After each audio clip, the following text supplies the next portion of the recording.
He signed the papers without saying a word. No anger, no tears, no raised voice, no pleading, just silence. His wife's family had just taken everything from him. The company he built with his own hands.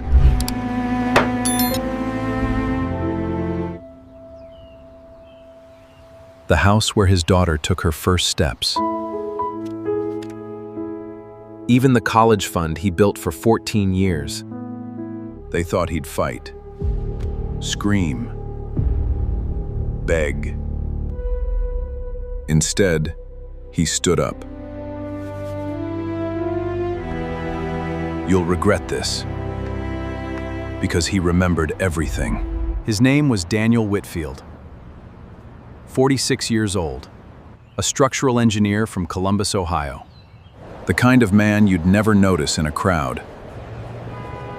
And that was exactly how he liked it. Quiet, punctual, the kind of man who held doors open for strangers, who said please and thank you, and looked people in the eye, who coached his daughter Emily's Little League team every Saturday, even the losing ones. Who hadn't raised his voice in over a decade. Not even when the world gave him every reason to. For 18 years, Daniel had been married to Rachel, a man whose name was on buildings, whose handshake opened doors money couldn't. From the very first Thanksgiving, Gerald made his opinion crystal clear. An engineer? My daughter deserves someone who builds an empire.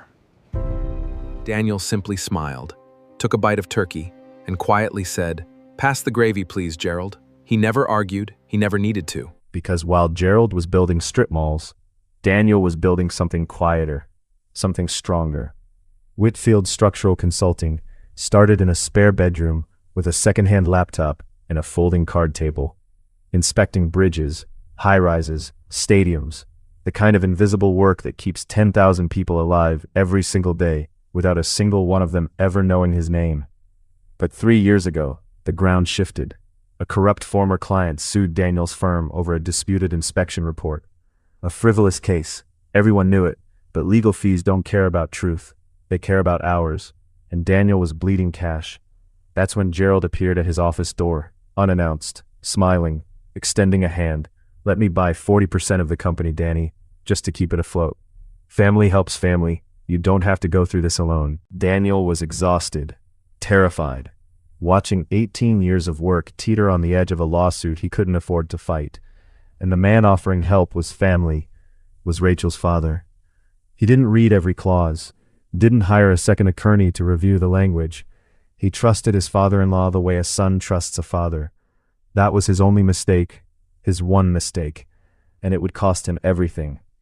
2 years later, Gerald triggered a clause buried on page 47 of that contract, a majority partner buyout provision, written by Gerald's personal attorney in dense, archaic legal language that even Daniel's own lawyer had skimmed past. Overnight, Gerald forced a buyout of Daniel's controlling shares at a fraction of the company's true market value. The firm Daniel had built from nothing, the firm that bore his name, gone, signed away, stolen in broad daylight with a smile and a handshake. But Gerald wasn't finished. Not even close. 14 days later, 14 days, Rachel filed for divorce. The timing wasn't a coincidence. It was a coordination, a pincer movement. Take the business, take the marriage, take the man apart so completely that he forgets he was ever whole. Dad says it's better this way. Cleaner, for everyone. Please don't make this harder than it needs to be, Daniel. Not "I want this." Not "I've fallen out of love." Dad says, 3 words that told Daniel everything about what his marriage had actually been for the last 18 years. The settlement meeting was held in a glass-walled conference room downtown. Gerald sat at the head of the table like a king holding court. 2 lawyers flanked him. Rachel sat beside her father, not beside her husband. Across the table, Daniel sat alone. 1 lawyer, 1 folder, 1 cup of cold coffee he hadn't touched. Gerald's team pushed for everything. Full custody of 14-year-old Emily, full ownership of the family home, Daniel's remaining shares in his own company, his pension, his retirement account, They wanted him erased. They believed he had no fight left. That 6 months of legal bleeding had hollowed him out, that the quiet man was finally truly empty, and then Daniel stood. He didn't slam the table, didn't point, didn't raise his voice a single decibel. He stood, buttoned his jacket, picked up his folder, looked at Gerald, looked at Rachel, looked at the 2 lawyers who'd been smiling for the last hour, and said 4 words. "You'll regret this." "Regret, son? You don't even know how to fight. You never did." He was wrong. Daniel didn't fight the way Gerald expected. Not with fists, not with shouting, not with lawyers in $1,000 suits playing political games.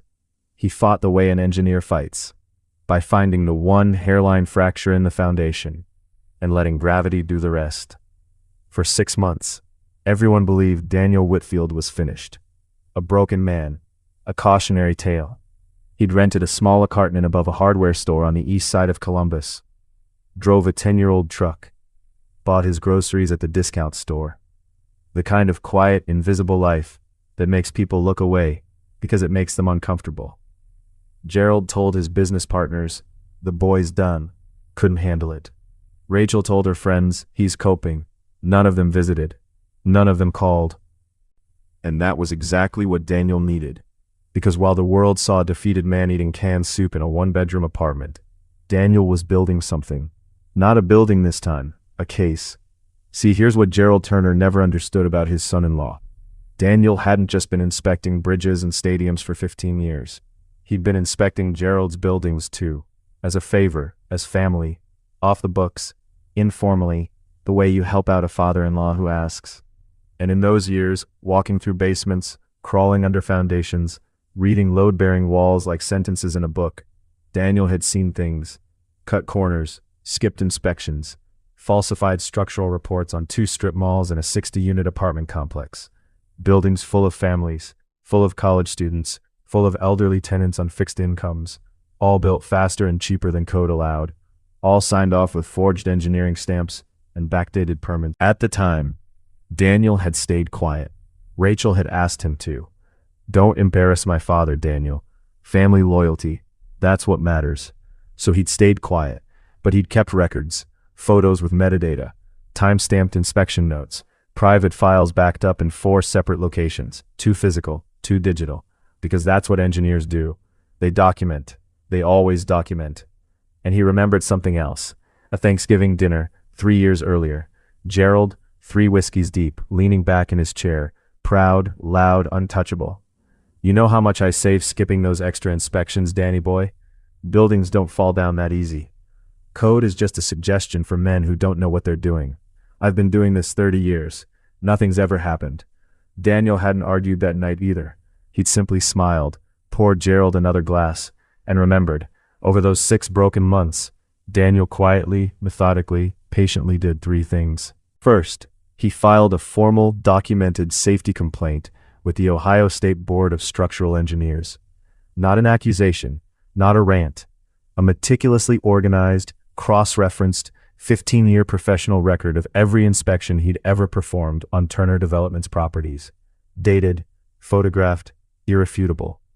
Second, he reached out carefully and through legal channels to a journalist at the Columbus Dispatch who had been investigating construction fraud in the county for over 14 months and had nothing solid enough to publish.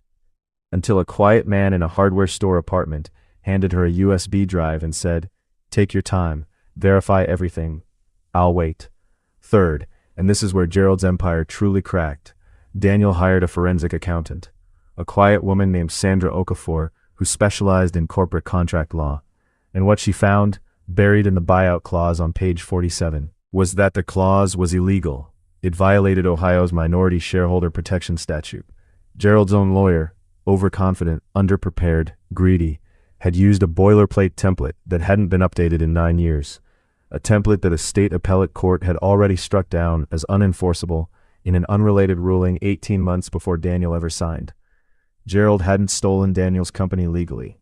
He'd stolen it in a way that could now be unwound, completely, publicly, permanently. And there was one more thing. One small human thing that kept Daniel going through those 6 months of silence and cold soup and empty evenings. Every other Saturday, he drove 40 minutes to a park bench near Rachel's neighborhood, and Emily, his Emily, would meet him there. 2 hours, a sandwich, a walk, a conversation about school, about friends, about nothing and everything. Rachel allowed it because she thought it was harmless, because she thought Daniel was no longer a threat. She was wrong. Those 2-hour Saturdays were the only reason Daniel didn't lose himself entirely, and they were the reason he kept going. Not for revenge, not for vindication. For her. The custody hearing was set for a Tuesday morning in October. Cold, gray, the kind of morning where the sky looks like a concrete ceiling. Gerald arrived in a $3,000 charcoal suit, 2 lawyers, a leather briefcase. He shook hands with the judge's clerk like he owned the building, utterly, completely certain of the outcome. Daniel arrived alone, no suit, a pressed button-down shirt, a single manila folder under his arm. He nodded politely to the security guard at the door, but before the custody hearing could even begin, before a single argument was made, the judge paused, adjusted her glasses, looked down at a newspaper folded on her bench. She said, calmly, "Before we proceed, there is a matter of public record that came to light this morning. A front-page story in the Columbus Dispatch. I believe it is relevant to the character assessment in this proceeding. Turner Development's falsified safety reports on 3 properties. State Board launches formal investigation. Hundreds of tenants potentially at risk." Gerald's face went white.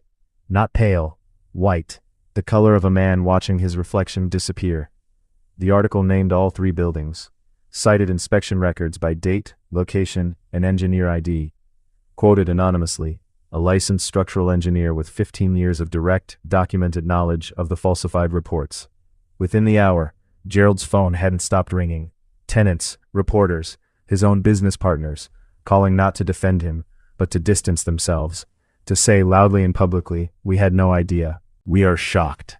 Your Honor, under Ohio Revised Code Section 1701.33, the buyout clause executed 2 years ago was void ab initio, void from the moment it was signed. The controlling precedent, Hargrove versus Pellman Industries, decided 18 months prior to Mr. Whitfield's agreement, renders this clause unenforceable. Mr. Whitfield shares his controlling interest and his operational authority over Whitfield Structural Consulting were never legally transferred. We respectfully request immediate reinstatement of full ownership, plus compensatory damages for the interim period."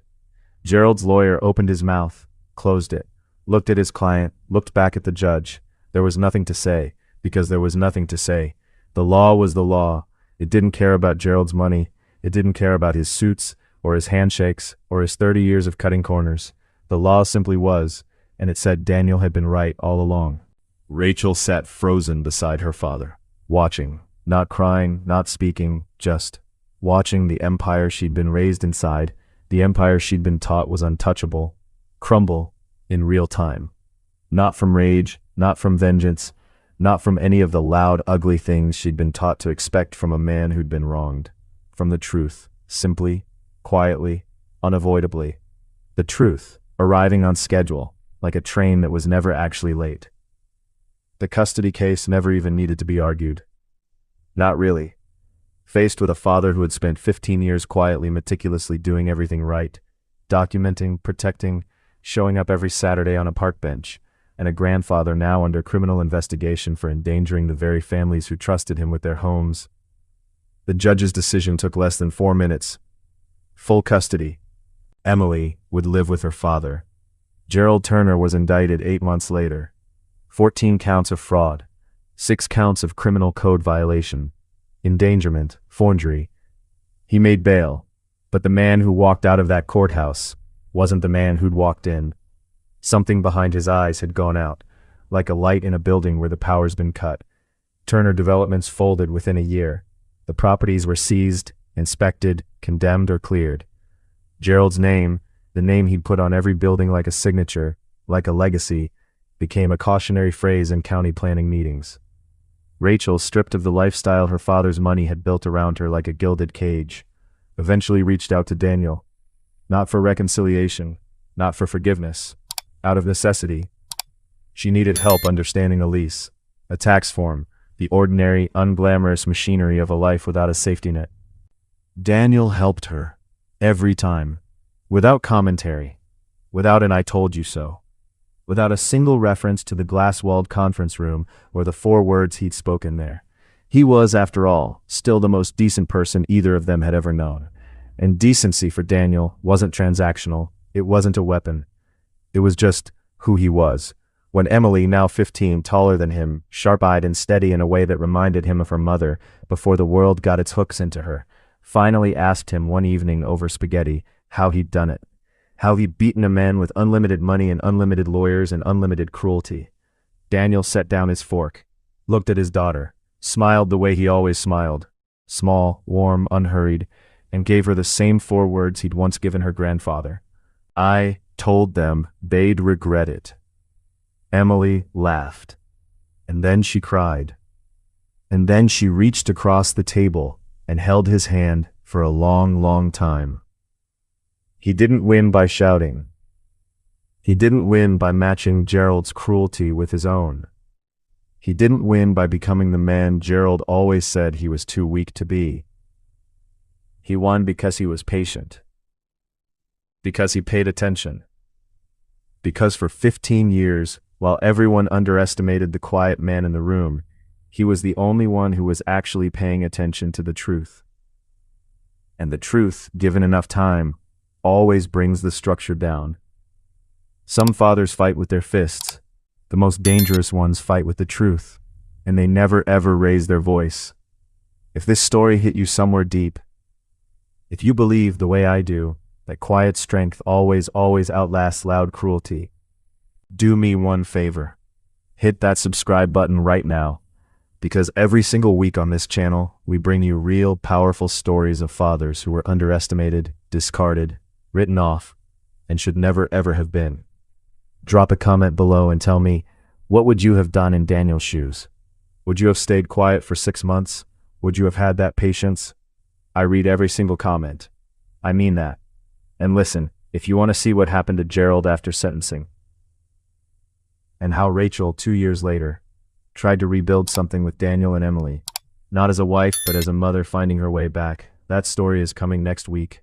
And I promise you, it will break your heart in the best possible way. Like this video if you believe the quiet ones are always the most dangerous. Subscribe, turn on notifications, and I'll see you in the next story.